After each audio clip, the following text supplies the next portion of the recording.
he's always seemed at ease of it, ease at it, and can't help but be romantic about the Schumacher name back in Formula 1. Yeah, it's impossible not to be romantic about it, isn't it? And it's not as though he's just here because he's a name. The success that he has carried with him through his junior Formula career has stood him in fantastic stead. He is, of course, a darling of the Ferrari Driver Academy, and deservedly so, as you say, Formula 2 champion.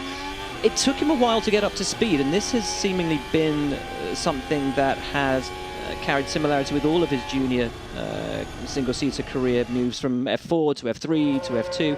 It's taken him about a year and a half to really come on song.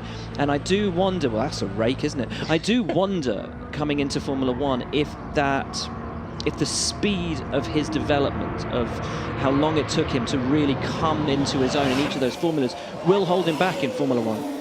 Because you need to adapt quickly to an ever-evolving, ever-developing car. I guess the one thing that will stand to his benefit this season is that Haas have already said, before a car even hit the track, that SF21 will not be developed a jot this season. The car he has now is the car with which he will contest every single Grand Prix this season. It is more like an F2 car than an F1 car from that respect, so may allow Mick that time to just bed himself in and grow into his role as a Formula 1 driver.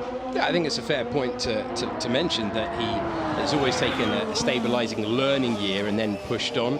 Showed great mental strength, I thought, last year when he could have panicked himself out of championship contention. Yeah. Stayed cool, stayed calm, and consistency took him to that title.